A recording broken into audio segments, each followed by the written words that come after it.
Hey guys, what's up and welcome back to Toe Tags Metal Reviews, and today we're giving you guys our first impressions of the new Rob Zombie album titled The Lunar Injection Kool-Aid Eclipse Conspiracy.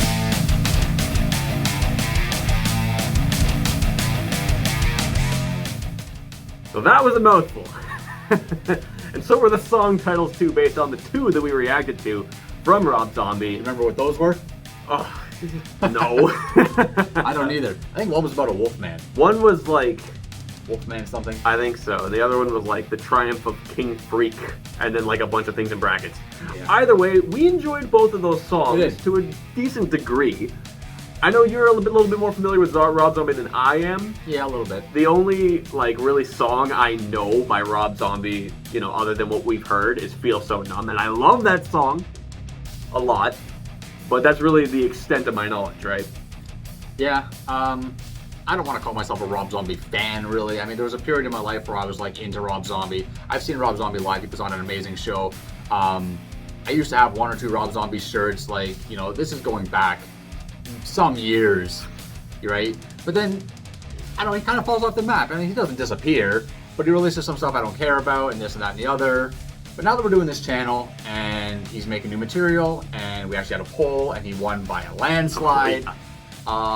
We're gonna check this out. And yeah, like TV Fish said, we reacted to both of his singles that he released, and they were both pretty damn good. So, I mean, do I got high hopes for this? I don't think so, but I think I might enjoy it. Yeah, I'm kind of in the same boat. Anyway, with that being said, we're gonna check out the Lunar Injection Kool-Aid Eclipse Conspiracy for the very first time in its entirety, and we'll be right back to give you guys our first impressions, so stay put. Alright, we're back. We just listened to the Lunar Injection Kool-Aid Eclipse Conspiracy for the very first time in its entirety. Vile, I'm handing you the floor. What do you think? This album has a lot of ups and has a lot of downs. It's kind of all over the place for different reasons. It is a weird album. One of the biggest, one of the biggest, I would say, downfall is the amount of interlude tracks on this album. For one, this album has 17 tracks. Which is a lot. I'm pretty sure it's probably the most tracks of an album we've reviewed. Maybe second, I'm not sure. You mentioned Damnation. I can't remember how many tracks Damnation has, but it's up there as well. Yeah, Damnation in a Day has a lot. It's probably comparable to the amount of tracks on this album. It's a lot of tracks. And there's, let me see if I can count here. There's 1, 2, 3, 4, 5... I'm counting 6, but my notes are all over the place, so there could be more. But 6 of those tracks, at least, are interludes. And it's hard to tell our notes from the song titles because of how long they are. Oh my god. Yeah. So I could pick on song titles if I want to, but that's not really like critiquing the music at all. That's just a weird thing this album has. But literally, really there's song titles that are like sentences. They're long. They fill the whole line on the paper writing it out. But anyways, aside from that, the songs that are actually songs, there's some downfalls there too. It's not all the type of Rob Zombie that at least I want when I'm listening to Rob Zombie, the type of style I'm talking about. So take a song like, notes. Which was the country one? That's track 7, which is titled 18th Century Cannibals, Excitable Morlocks, and a One-Way Ticket on the Ghost Train. Yeah, I don't ever want to have to say that. So, it's literally hoedown music. Yeah. It's hoedown music. It's got a cool chorus, but that's all it really has. Other than that, it's just hoedown. Now, I get it. And this is something like I might be hypocritical here because I'm always saying, oh yeah, you need songs to change up the pace. This song changes up the pace. It does exactly that. But I don't want to listen to hoedown music. So, it's a stain for me. I do not like it. It's not I'm going to be skipping this song all week long, I know it, because I don't want to hear it. I'm not into that. I'm sorry, I'm just not. And you know what? I might give it a chance. I might give it a couple chances, but it's not going to fare well. I just know it. It's not. So it's going to be a skip song for me.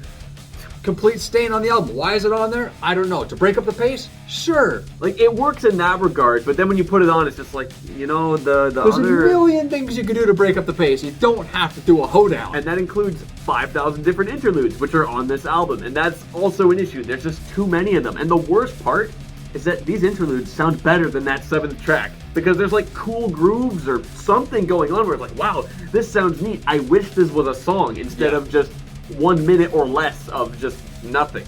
Yeah, some of the interludes do sound pretty cool, and it would be nice if they were actual songs, but, I mean, that's just your imagination can fly on that and do whatever you want.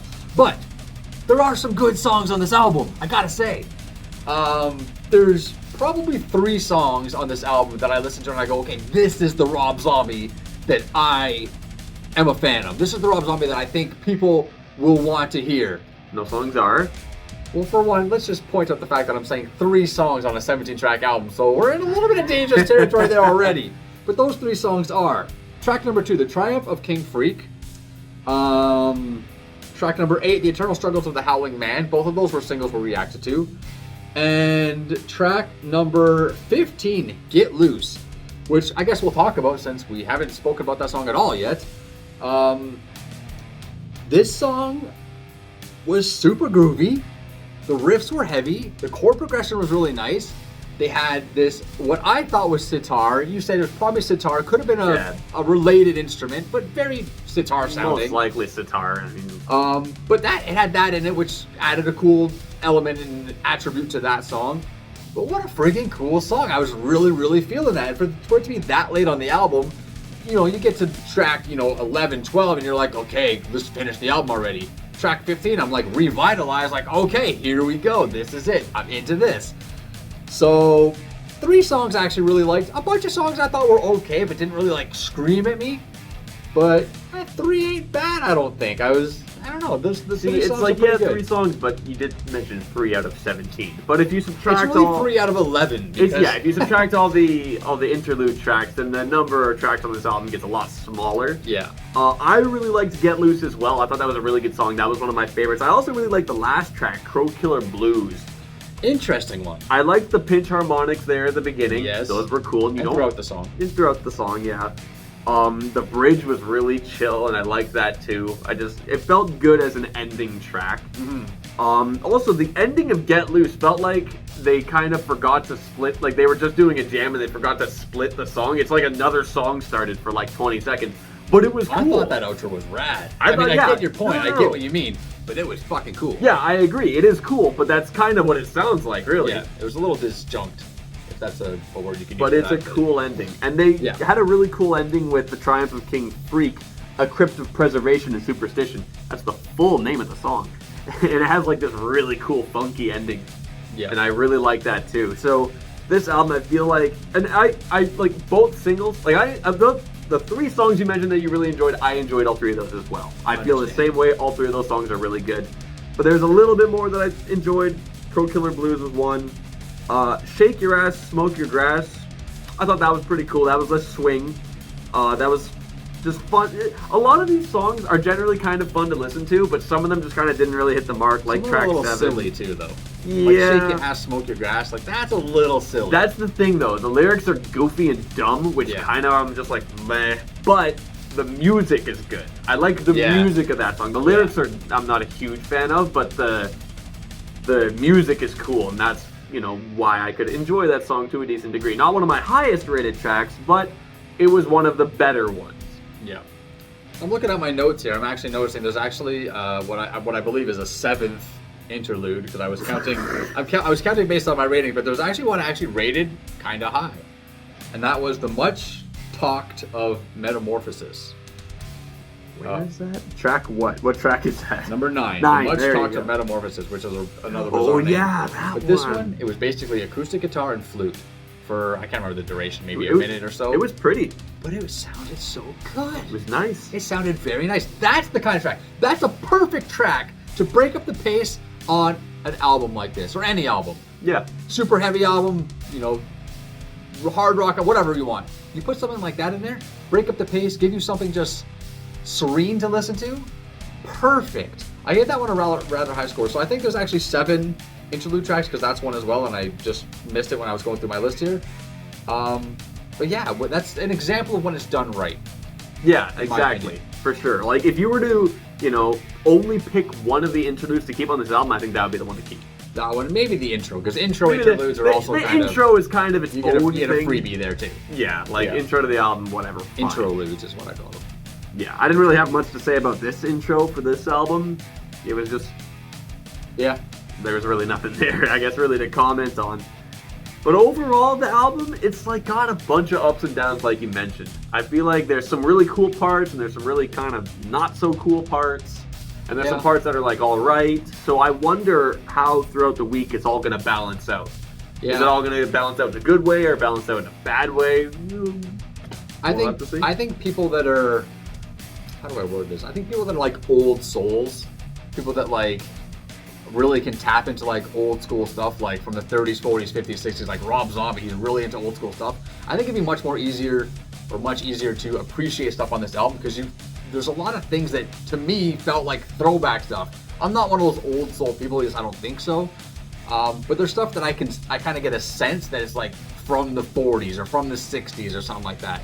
I might be getting my decades wrong, but I just get that feeling. And I know Rob Zombie's really into that stuff. He's really tapping into that stuff a lot. So I think if you really put yourself in that mind frame, you'll find a lot of hidden gems on here. And like I'm hearing stuff too. Like I'm hearing things like wood blocks in certain songs and bells, and like he does have a repertoire of things that he uses to make the song sound full and different. Yeah, there's a lot going on in this album. There's definitely a lot going on. So I think we're going to have fun this week trying to unpack it all. Mm-hmm. And I'm looking forward to our review next week. I'm looking forward to our own review. Because I think we're going to find some interesting stuff. That's why. For sure. And we're going to have an entire week to listen to this album non-stop. And we will be back next week to give you guys our final review of the Lunar Injection, Kool and Eclipse Conspiracy. And that's all we got for you today. Remember to subscribe to the channel. If you really love our stuff, like the video, comment on the video, tell us what you think of this album. I'm TV Fish. And I'm Vile Self. And we'll see you guys later.